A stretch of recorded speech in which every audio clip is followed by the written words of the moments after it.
Welcome back. One of the shelters set up to help flood evacuees is in Port Arthur, Texas, that is facing some very big flooding problems of their own. This is what it looked like inside the Bob Bauer Civic Center last night. You can see how the water came up around the cots that had been set up for people to sleep on. My goodness, joining me now by phone is Barry Bork. Barry, you're inside that area now. I know your wife is working the phone for us so we can bring this live interview. Tell us how things are going there. They're going real good. It's last night we probably had about 600 people, and probably down to about probably half right now, maybe 250. They're transporting everybody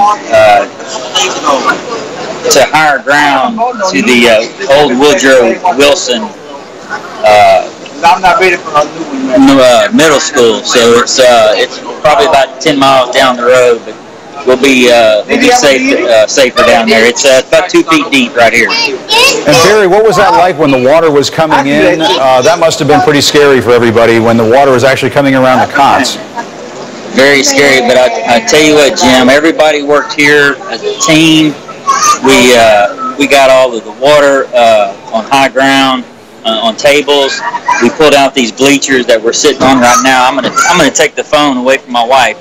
These are the bleachers that everybody is sitting on right here. We had about 600 people here last night, and then there's where all of the cots were. And you can still see the water in there. Is that what we're looking at? That's still 2 feet of water. Yeah, 2 feet of water still inside that shelter. Show us again if you can. There's a gentleman that's fixing to walk in it right there. He is walking in it right there, isn't he? And that water is over the cots. Yes. And so what did everybody have to do when that happened? You guys all slept on the bleachers there? Or well, there wasn't much sleeping here last night, Jim.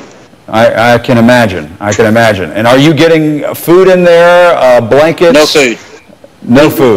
We ate last night around 6 or 7 o'clock. And nothing since. Are the authorities coming in there to help out, or what? I mean, are you seeing any officials or authorities to check on you? Yeah, there's firemen, there's police officers. FEMA is here. The Red Cross is here. I think that's it right there, Jim.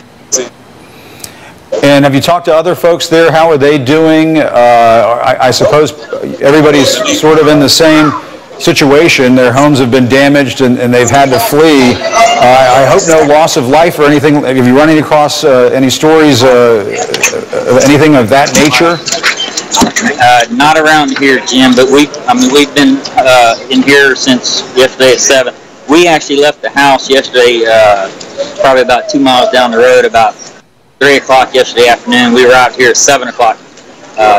2 miles. It took us 4 hours to get here just to find a ride here. Kind gentleman by the name of Cass, apparently, that owns Texas Off-Road. He had a big high Jeep, jacked up Jeep that brought us here. So thank you, Cass, and for getting us here safe. Well, Barry, we appreciate you showing us those pictures, and if you can show our viewers one more time that situation in that shelter where you are in Port Arthur, Texas, just in case there are authorities there in that area. Please keep in mind those folks there have a shelter with water covering those cots. Those folks are going to need a place to sleep that is better than those bleachers inside that center. Thanks to you and your wife for bringing us those pictures and that situation, Barry. You take care. We appreciate it. Thank you, Jim.